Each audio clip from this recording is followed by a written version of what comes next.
Hey there, thrill seekers and nightmare enthusiasts. Welcome back to Silent Screams, where we dive deep into the darkest corners of the human psyche.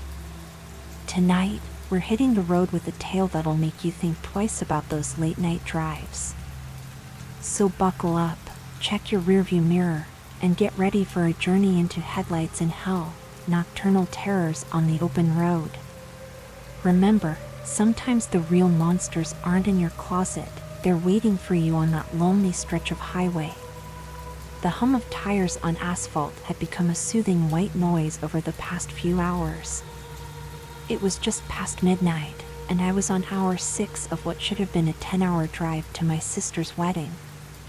The coffee I'd grabbed at the last rest stop was doing its job, keeping me alert as the dotted lines of the highway hypnotically passed beneath my headlights. I hadn't seen another car for at least an hour.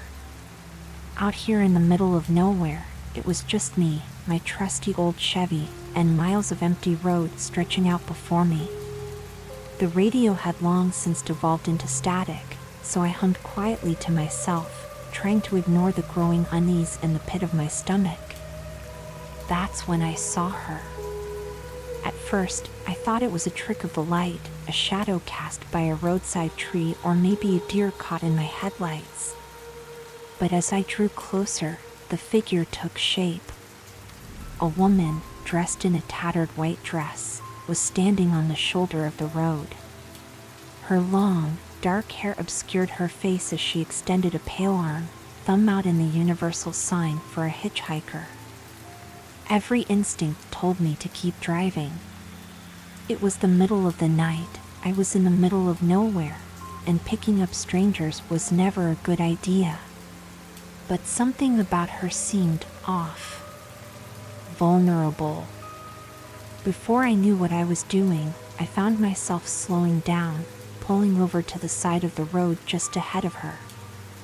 I rolled down the passenger window, heart pounding. "Hey, are you okay? Do you need help?" The woman slowly turned towards me, and I felt my blood run cold. Where her face should have been, there was only a swirling mass of shadows, 2 pinpricks of red light gleaming where her eyes should be. "I've been waiting for you," she said, her voice a raspy whisper that seemed to come from everywhere and nowhere at once. "We've all been waiting." I slammed my foot on the gas pedal, tires screeching as I peeled away from the apparition. My hands shook on the steering wheel as I pushed the old Chevy to its limits, desperate to put as much distance between myself and whatever that thing was as possible. After a few minutes of frantic driving, I allowed myself to relax slightly. I glanced in the rearview mirror, half expecting to see the woman's ghostly form in hot pursuit. Instead, my heart nearly stopped as I locked eyes with a pale face peering out from my back seat, those same glowing red pinpricks boring into my soul. I swerved violently, nearly running off the road as I whipped around to look at the back seat. It was empty. When I turned back to face the road, I had to slam on the brakes to avoid hitting a man standing directly in my path. He didn't flinch as my car screeched to a halt mere inches from his legs. In the harsh glare of my headlights, I could see that his clothes were outdated, a suit that looked like it was from the 1950s, now tattered and stained with what looked disturbingly like dried blood. "Going my way?" he asked, tilting his head at an unnatural angle. His voice sounded like radio static, and when he smiled, I saw rows of needle-sharp teeth. I threw the car into reverse, tires spinning as I tried to back away. But no matter how far I drove, the man remained right in front of my car, that terrible smile never leaving his face. "You can't outrun us," he said, his form starting to flicker and distort like a bad TV signal. "We're the lost ones, the forgotten.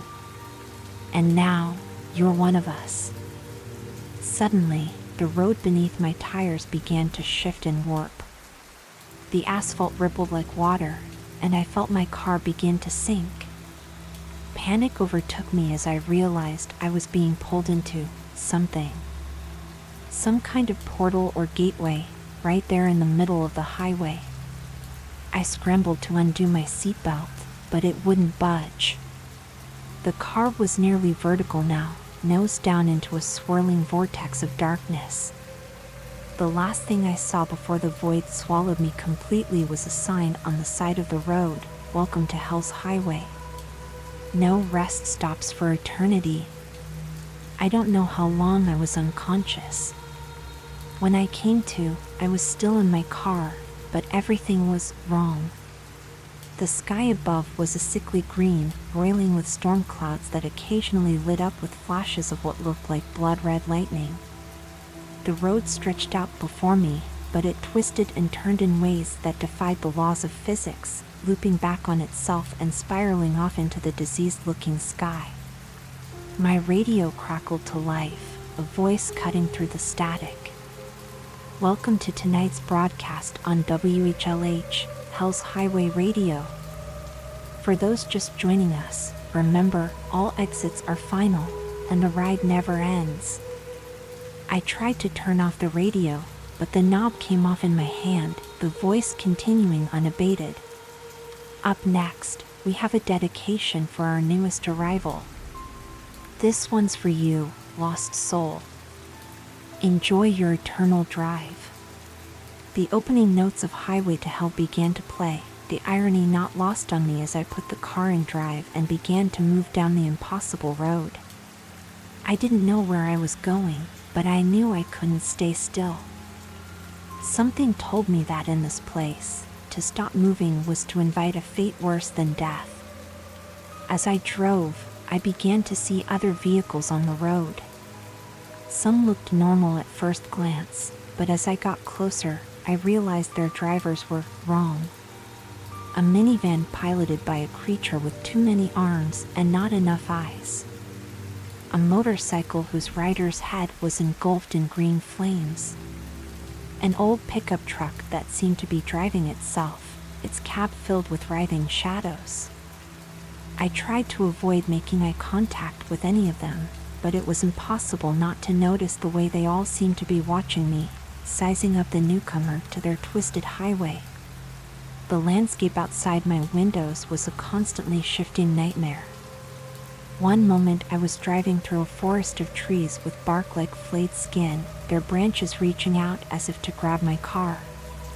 The next, I was crossing a bridge over a river of what looked disturbingly like human teeth, chattering and gnashing as they flowed beneath me. Hours passed, or maybe it was days. Time had no meaning here. I drove until my gas gauge read empty, and then I drove some more. The car never seemed to run out of fuel, just as I never seemed to grow tired or hungry. It was as if I had become one with the vehicle, both of us trapped in this nightmare realm. Just when I thought I couldn't take any more, I saw something that made me slam on the brakes. There, in the distance, was what looked like a normal gas station. Its fluorescent lights buzzed invitingly, a beacon of normalcy in the sea of madness. I pulled up to the pump, my hands shaking as I reached for the door handle. Part of me knew this had to be a trap, but I was desperate for any kind of human contact, any break from the endless driving. As I stepped out of the car, the air felt thick and oppressive, carrying the scent of sulfur and decay. The neon open sign in the gas station window flickered erratically, casting strange shadows across the cracked pavement. I approached the door cautiously, peering inside. The interior looked normal enough, racks of snacks, a cooler full of drinks, a bored-looking attendant behind the counter. Taking a deep breath, I pushed the door open, the bell above jingling cheerfully. The attendant looked up as I entered, and I had to stifle a scream.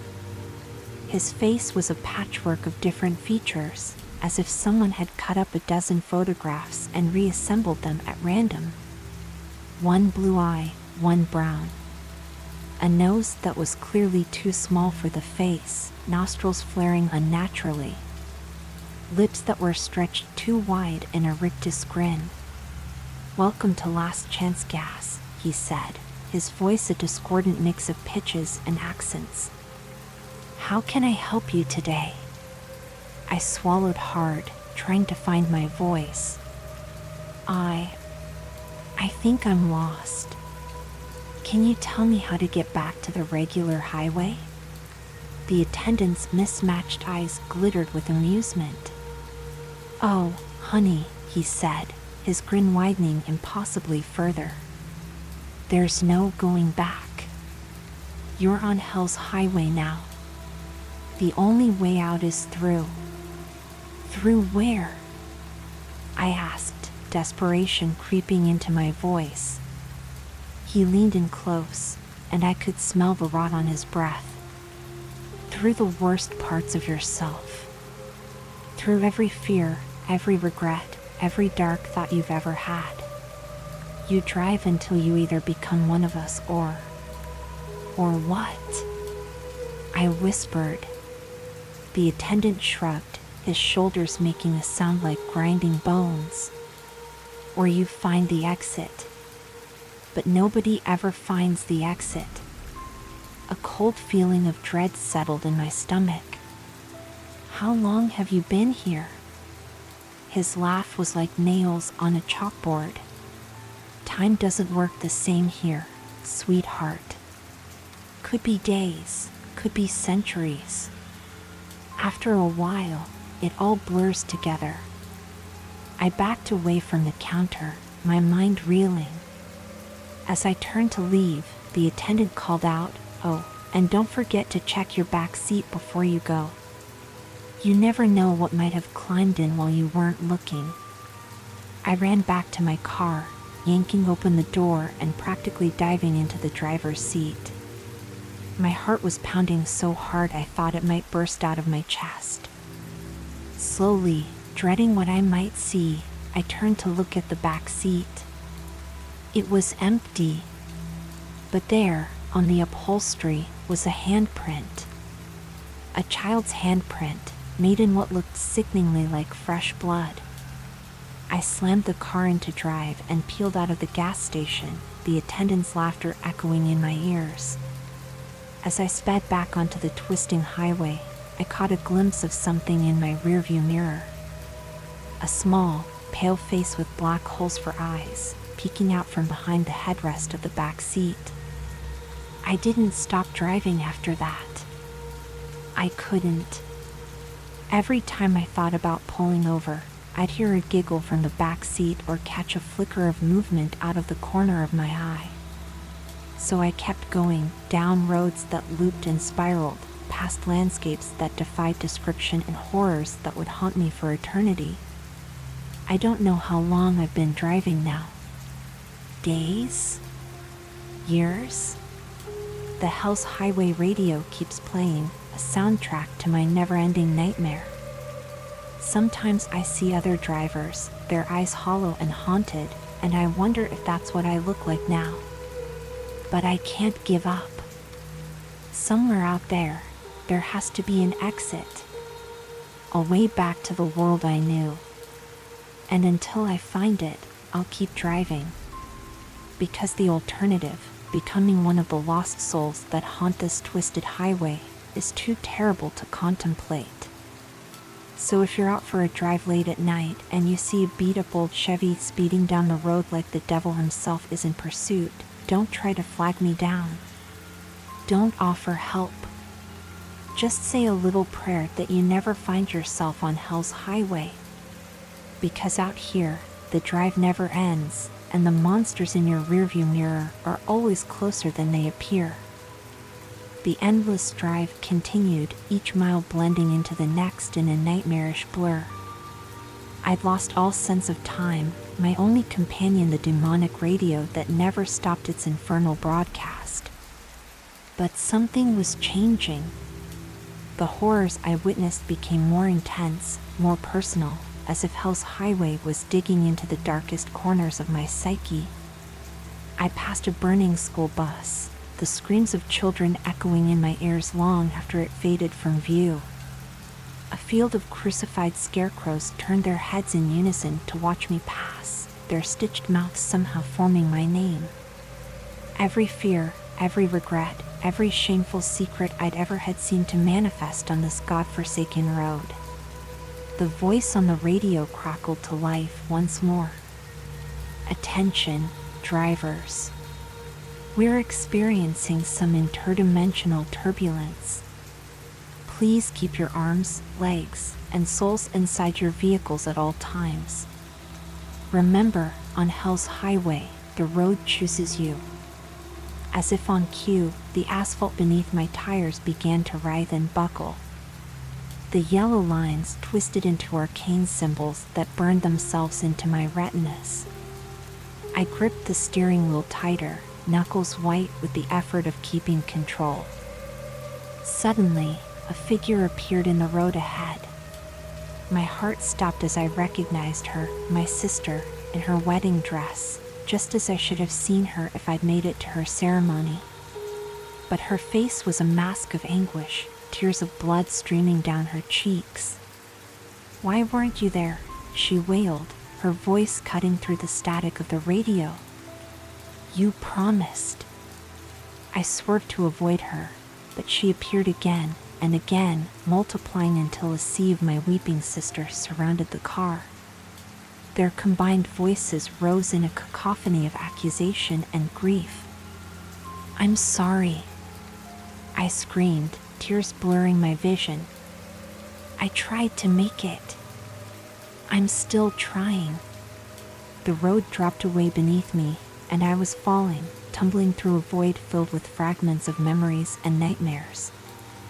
I saw flashes of my life, moments of joy twisted into horror, loved ones transformed into monstrosities.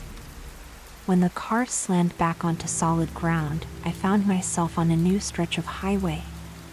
The sky above was a roiling mass of faces, all contorted in silent screams. The air itself seemed to pulse with malevolent energy. A hitchhiker appeared on the side of the road, an old man with skin like cracked leather and eyes that glowed with an inner fire. Against my better judgment, I felt compelled to stop. "Where you headed, stranger?" he asked as he climbed into the passenger seat. His voice was like gravel in a blender. "I'm looking for the exit," I said, surprised at how steady my voice sounded. "I want to go home." The old man cackled, a sound like breaking bones. "Home? Oh, my dear, sweet child. Don't you understand? This is your home now. You carry it with you, mile after mile, memory after memory." He turned to face me, his features melting like wax. "But if it's an exit you're after, I might know a way.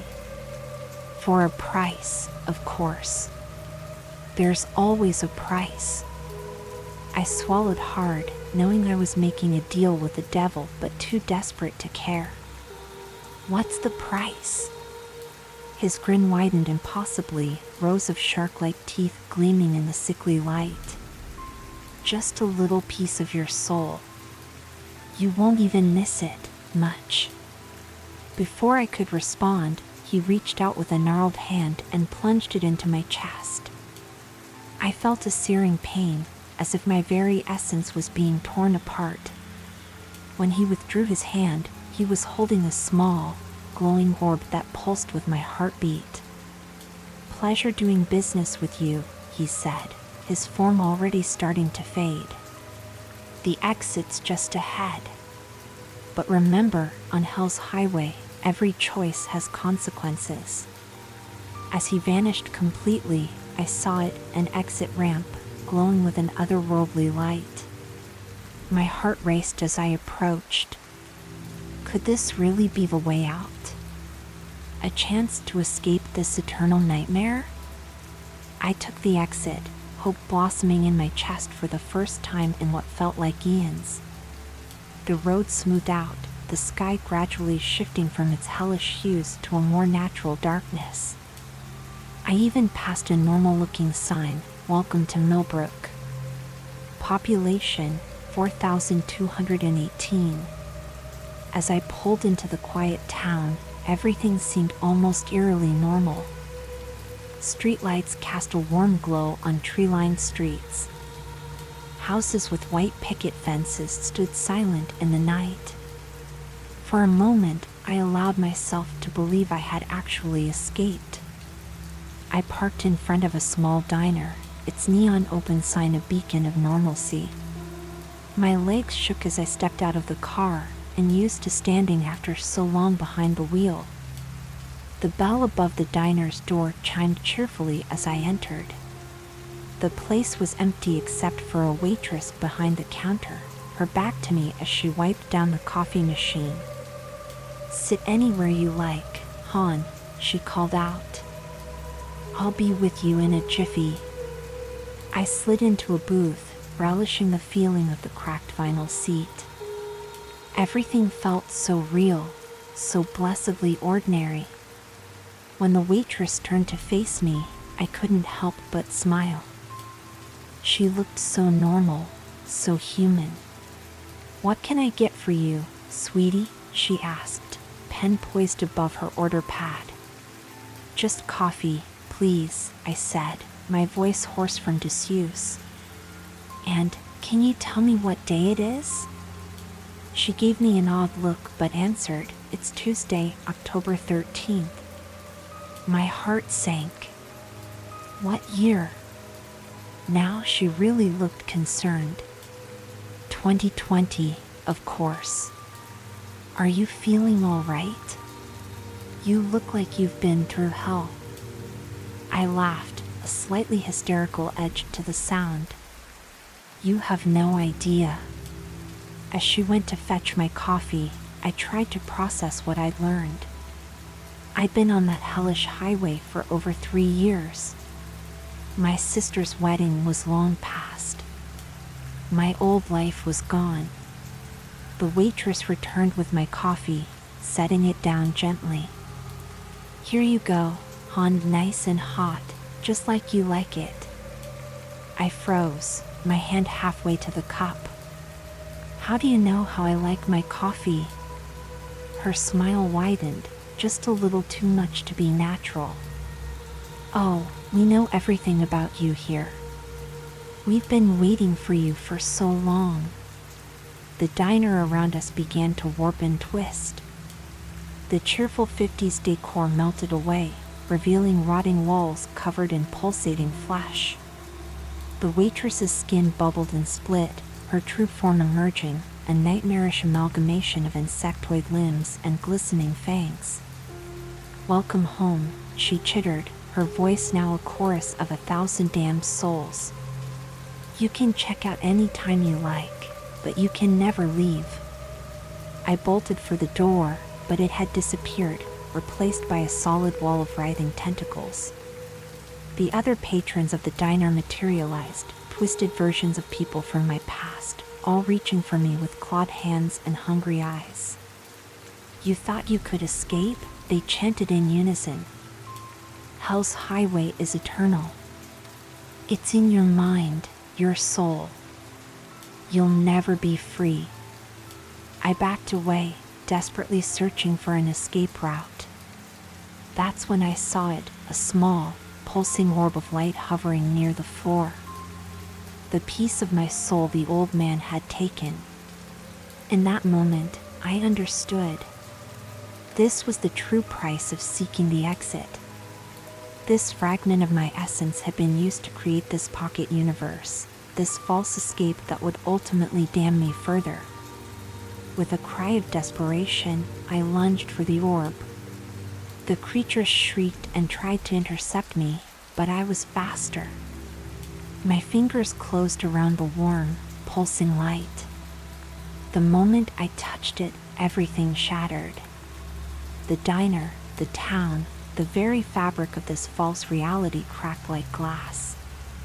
I felt myself falling, tumbling through layers of nightmares and memories.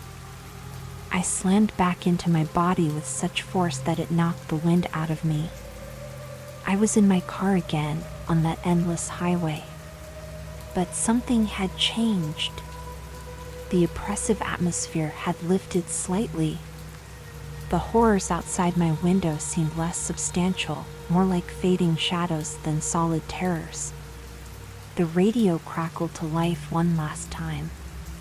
"This is WHLH with a special bulletin. It seems we have a unique situation, folks.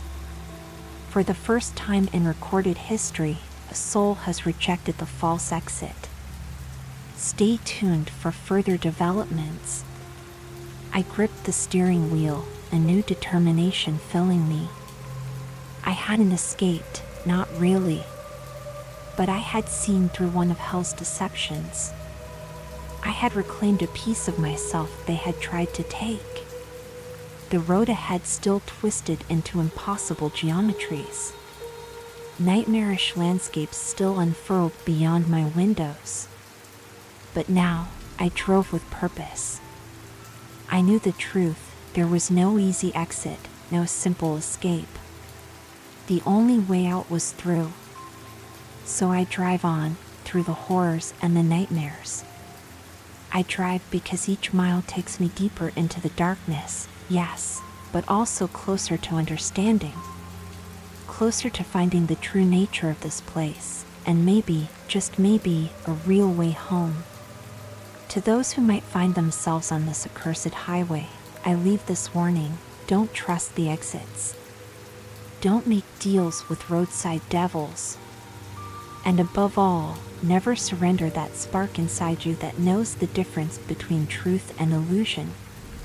For on hell's highway, your soul is the only map you can trust, and the journey never truly ends. It just changes, mile by mile, nightmare by nightmare. And somewhere, in the distance, I swear I can see a glimmer of dawn breaking over the horizon.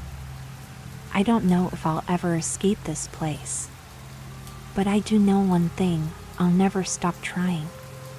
Because sometimes, the fight itself is what keeps us human, even in the depths of hell. So I drive on, into the endless night, chasing that faint hope of dawn. And if you're out there, lost on your own dark highway, know that you're not alone. Keep driving. Keep fighting. And never, ever give up hope. Because in the end, that's all we have. Hope, and the open road stretching out before us, leading to who knows where. The headlights cut through the darkness, illuminating the twisted path ahead. Another turn, another horror to face. But I'm ready now. Come what may, I'll face it head on. After all, on hell's highway, the only way out is through. And I intend to see this journey through to the very end, wherever it may lead.